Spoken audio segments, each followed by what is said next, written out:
Yo, what is going on, everybody? Welcome back to another video on Daily Driven Boost. My bad for not uploading in so long. Today we are going to be doing my brake front and rear brake. We're on a lift right now, so it makes everything so much easier. So yeah, it's just going to be a short install on my brakes. But for those of you who are wondering what exhaust I have, I actually have the Remark catback exhaust with a NVIDIA catless downpipe. Go more into depth and maybe a video with Miguel about both of our car builds. His is obviously going to be a long list. Nonetheless, let's get right into today's video, and we're going to start by removing all four wheels. Alright guys, so for the first part of the install, we're going to be using an impact gun with the spline key that I use for the locking nut.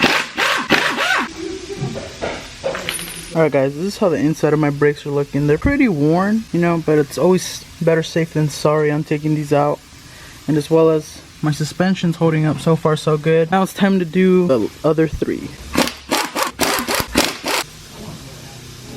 Corn man, this is the fastest Type R in the Northwest.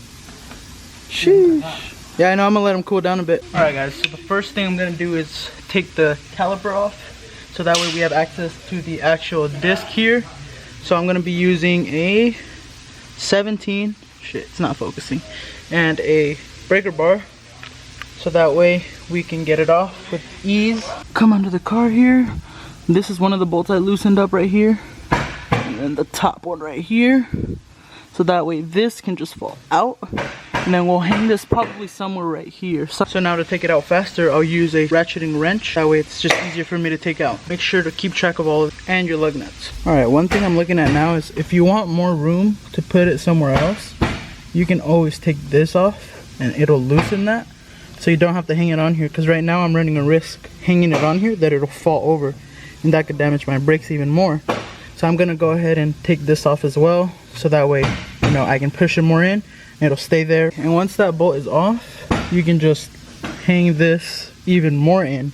That way you guys have enough space to still work with back here in case you do need to do something else. It's looking a little rough. You guys can see I have hot spots on here that when I'm braking really fast, you feel those.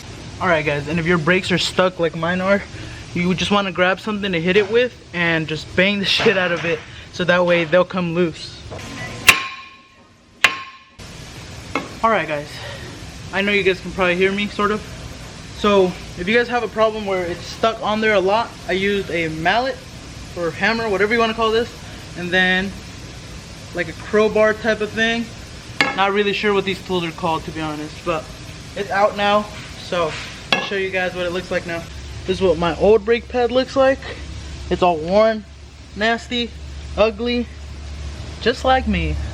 Right now, the most time consuming thing was getting that old rotor out, which I said brake pad earlier, but I meant rotor. And so now I gotta put the new one in. And then as well, a quick tip is get 2 lug nuts, tighten them on, so that way when you start putting your brake pad and your caliper back on, it's not moving around trying to get out. Just makes life way more easier. Looking at it now, you only need 1. For some reason I thought you would need 2, but 1 is enough. Here's what it looks like now.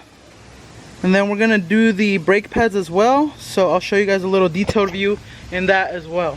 These right here are my new brake pads, the Z26 carbon fiber pads from Power Stop Extreme. So you're gonna wanna mount your caliper actually back onto your car. There they are. They are pretty worn. Like almost done.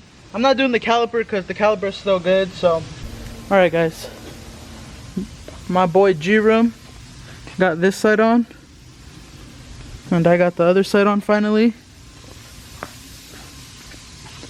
Hey, looking nice. My boy doing all my work for me. Call me TJ Hunt. Alright, so we got most of them on. We got both of this side done. The other side we're having difficulties because one of the guide pins broke. But this is how they look. Looking pretty good. We're just trying to call and see who has a guide pin available at the moment. Alright guys, so I got my brakes on. Everything was good. Took way longer than it was supposed to because I snapped something. Right now I'm with the homie Sheepy Race. Follow him on Instagram, SlowST. I'll link him in the description below. We out here eating protein bars. We're about to hit the gym. You guys know what the fuck going on. Protein for the win. Let's get it. Anything you gotta say to the vlog, bro? Nah, just Oh, subscribe to my boy's channel too. We're gonna try to start uploading a lot more in the summer or in the spring. So we're gonna try to do more things to our cars, basic maintenance as well, maybe like also a list of what's done to the cars, which like I said earlier in the vlog, Miguel's list is gonna be like fucking 30 minutes long, so just be ready for it. He's gone through so many stages in his car, like 3 stages. Yeah, fucking 3 different turbos, fucking crazy ass motherfucker, bro. But for sure guys, make sure to like, comment, subscribe, and as well watch previous videos that we have on our channels already. Alright guys, this is how the car ended up. Here are the brakes, the fronts. They look pretty fucking good. I already broke them in how I was supposed to. And here are the rears. They look really good. So one problem I was having was the hardware. The new clips just didn't fit correctly, so I just reused the old ones. And I snapped one of the caliper bolts on the rear. So just be careful on that if you guys ever do this to a Subaru. But other than that, I mean, it's looking even cleaner than before with those new slotted rotors. That's gonna be the end of the video. Like we said before, make sure to support Boostaholics Media on Instagram. Boostaholics Media is my Instagram and Boost Chasers is my YouTube. Yeah, and then his personal car page / personal page, because he doesn't post on his actual personal page, Slow ST, which I'll link all 3 links in the description below. He wants to convince me to get some E, so let me know in the comments down below if you guys think we should get some E85 in here.